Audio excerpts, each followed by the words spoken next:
F1 sets for Monaco madness as the drivers discuss the brand new for 2025 two-stop mandatory pit stop rule on media day ahead of this weekend's Monaco Grand Prix. From Racing News 365, my name is Nick Golding and I'm delighted to be joined as always by lead editor Ian Parks, who is going to have, I think, some pretty good backgrounds over the next few days. And Ian, lovely scenery behind you in Monaco, a beautiful part of the world. But we've got to start with the big talking point for Sunday's race in particular, this brand new for this year, mandatory two-stop pit stop rule in a bid to make the race more exciting. And it's fair to say a lot of the drivers have shared their thoughts on it.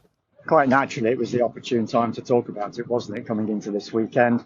Just on the background, Nick, it's one of those that whenever I come here, and I've done quite a few Monaco Grand Prix, I'm very proud and privileged to say, but the moment you turn the corner out of the car park and you see the Mediterranean in front of you, and then you sweep back round and you see the harbour here, part of which is behind me, it never grows old. Some circuits, I can take them, I can leave them. This one, I'll take all day long simply because of the setting, just fabulous. But as you say, something very, very different for this Monaco Grand Prix weekend, a mandatory two-stop strategy. Now, the reason for that is because of what happened last year. Cast your mind back to the 2024 Monaco Grand Prix. We had an almighty first lap crash involving Sergio Perez, then with Red Bull, and the two Haas drivers at the time, Kevin Magnussen and Nico Hülkenberg. Carnage all over the track, bits of carbon fibre, tyres, you name it, bouncing up and down. And quite naturally, that led to a very prolonged red flag period whilst that was all cleared away. During that red flag period, every driver switched tyres in the belief that they could go long because the hard tyre is such around this circuit, very little degradation, that they knew that they could go to the end of the race. One or two drivers did manage a second stop, those in a more advantageous position towards the front of the field. But overall, it led to a very soporific, very pedestrian kind of race that Charles Leclerc loved, naturally, winning on home soil for the first time as a Ferrari driver. And there were 4 overtakes.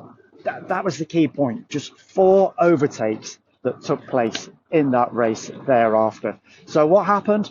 Basically, Stefano Domenicali, F1 CEO, was naturally concerned at what came out of that Grand Prix. Things needed to change. Now, you cannot alter Monaco. The circuit is as it is. There's nowhere you can make extensions, alterations. And of course, the cars are so big, so heavy, so wide that overtaking is really, really difficult. So what's the next best option? Try and alter the strategy. Monaco has always been, for the most part, a one-stop race, barring potential safety cars later on, and all of a sudden you'll get this flurry of pit stops. Now we've got this mandatory two-stop. Every driver in Sunday's Grand Prix is going to have to stop on 2 occasions, even if it's a wet race. So what this does, or what this is going to do, is open up a plethora of strategy options for the guys within the teams that are paid for exactly this kind of thing, working out the various types of strategies, working out what do we do if there's another red flag, what do we do in particular if there's another safety car and we can't stop or change tyres under the red flag period. So many permutations, Nick. As Oscar Piastri pointed out, his head was splitting from the meetings that he's had with his McLaren team to work out exactly what might unfold during a Grand Prix, given all the variation of circumstances.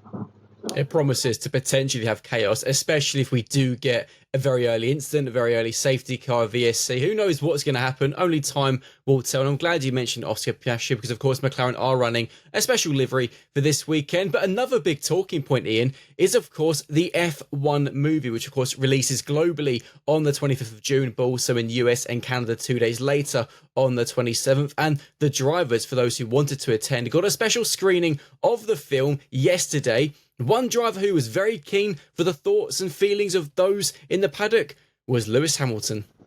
Absolutely, and rightly so. This is Lewis Hamilton's baby in many respects. He's been involved from the outset. Once the concept was drawn up to deliver this type of movie, focusing on F1 in all its glory as it is now, really taking advantage of the hype that has built since 2017 when Liberty Media took over. They've changed the landscape of Formula One quite considerably, and in particular under its CEO, Stefano Domenicali. So Lewis's production company, Dawn Apollo, has been involved in this movie. Now, I asked Lewis the question, so how did it feel to see your movie?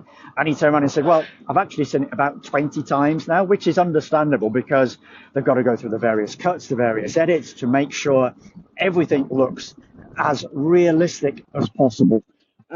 Bearing in mind that at the end of the day, this is not a documentary, it is a full-blown Hollywood movie. And of course, with a Hollywood movie, there's always going to be slight embellishments here and there. So Lewis was naturally, in it, to use his own words, very nervous, quote unquote, to get the thoughts and opinions of all the drivers, and pretty much every single driver has been asked about that today.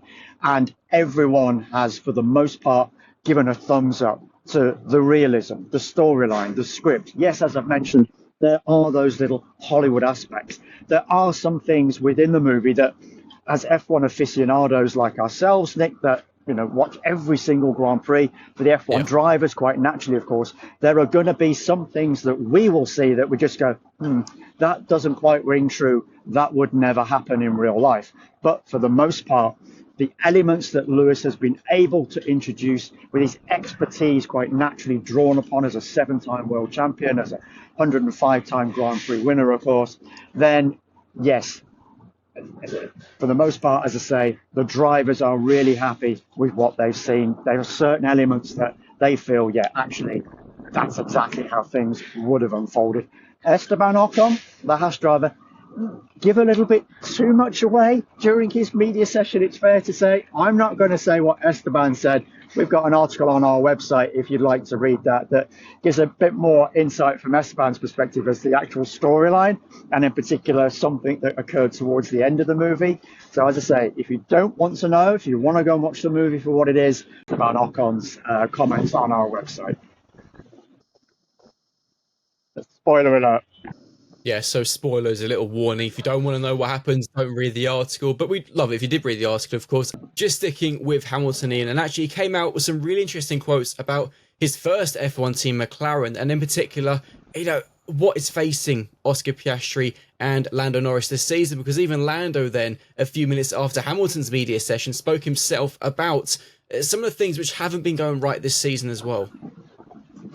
Yeah, quite obviously, it's not been a great season for Ferrari. As we saw, at least there was something to cheer about with what happened in the Emilia-Romagna Grand Prix last weekend in Imola, where following a disastrous qualifying for Lewis and Charles, 11th and 12th on the grid, they at least managed to salvage a result from that Grand Prix. Lewis so close to a podium, of course, bearing in mind the late safety car situation and the fact that he was on good rubber, chasing those in front of him, but ultimately just fell shy of finishing on that podium. My word, what a podium that would have been for all the Tifosi that had attended. So, difference of opinion again between Charles and Lewis on their thoughts going into this Grand Prix in particular. Charles is just not confident. He said the biggest hindrance to the car at the moment is the fact that it really, really struggles in the slow sections of a Grand Prix circuit. Monaco, of course, every single section is slow. But Lewis feels that actually if they get the setup right, they can really make the car to this circuit. So for all you Ferrari fans, all is not lost. Quite naturally, a lot is going to take place across practice. We're going to get a good idea as to where the Ferrari's at. And obviously, Saturday qualifying, that's always one of the biggest thrills for any Grand Prix weekend of the season, because it is a spectacular lap that every single driver puts in around this circuit, no matter where they are or where they ultimately end up on the grid. A good talking point as well, Nick, that you've just raised there a little bit was Lewis's thoughts on McLaren and the dynamic that is developing between Oscar Piastri and Lando Norris. He remarked that, yes, he's pleased for what McLaren is achieving at the minute. It's his old team, of course. It's where he won his first world title in such spectacular fashion around Interlagos, that Brazilian Grand Prix weekend that's never to be forgotten. But he described that he felt the pressure that is now going to be building up between Lando and Oscar as unimaginable. Great quote that from Lewis. And just to draw on the first question that you asked in this update, Nick, with regard to the two-stop strategy, there was an interesting dynamic as well between how Oscar is approaching this weekend and how Lando is approaching this weekend. I mentioned at the top of this that Oscar said that his head was twisting in such a fashion that he was trying to get his head around all the different possibilities with regard to the strategy. Lando just came out and said, the race is what it is. It will unfold the way it unfolds. And something we've obviously got to discuss as well, which Charles Leclerc came out with and was brilliant on, is this issue at the moment over the past week in regard to online abuse. We saw Yuki Tsunoda subjected to online abuse during the Emilia-Romagna Grand Prix, obviously following an incident with Franco Colapinto. Franco, in his defence, came out and told the small minority of his supporters causing that issue to stop and to be respectful. We then saw a separate incident towards Mick Doohan, the father, of course, of Jack Doohan, where a social media account known for making fake posts created a fake story imitating Mick Doohan, which a lot of people thought was real, resulted in horrible online abuse towards the Doohan family. The FIA, of course, came out with a statement earlier this week condemning the online abuse, objected to Yuki Tsunoda in particular. But in particular, Charles came out and spoke brilliantly on this toxic problem there is in F1 at the moment surrounding social media. Yeah, you used the word there, Nick, toxic. It was abysmal. The torrent of abuse, online abuse that Yuki Tsunoda was subjected to in particular, bearing in mind what happened across the Emilia-Romagna Grand Prix weekend, of course, where, as we now know, he gesticulated with his hand to Franco Colapinto during a practice session. Yuki was very upset with being blocked by Franco and pretty much made his feelings known. Franco was actually turned around and said, "Don't worry, folks, I can fully understand where Yuki was coming from. I would have been upset if that had been the case." Would he have responded in a similar fashion? Hard to say, but nevertheless, as you say, this small, hideous minority of Franco Colapinto fans, so-called fans, let's call them that, because they don't deserve to be cheering on their hero in such a fashion, really turned on Yuki Tsunoda with some horrific comments in a social media post. And as you say, there was that additional fake post purporting to be from Mick Doohan, Jack Doohan's father, turned into something quite nasty as well, with the additional comments that followed underneath. Charles Leclerc courageously coming out and really turning on those fans, saying, "Look, guys, come on, this shouldn't happen. You know, I grew up loving F1, respecting everybody that competes in F1, and that's exactly the way he is today, respecting everybody on track, regardless of some incidents that may occur, of course. That's what happens in the heat of battle during any Grand Prix weekend. There's always going to be moments that a driver is not happy with. But that doesn't mean that people should then turn to social media and absolutely turn those platforms with horrible filth with some of the things that they come out with. So yes, well done, Charles, for at least speaking out. Franco again was asked the question during his media session, and again he's reiterated what he said post-race on Sunday in Imola, really urging his fans to say, "Look, come on guys, cut this out, show respect. These things happen on track. Yes, I made a mistake. Yuki was well within his rights to express his frustration towards me. Let's move on now. Be respectful. This is not what we need in Formula One."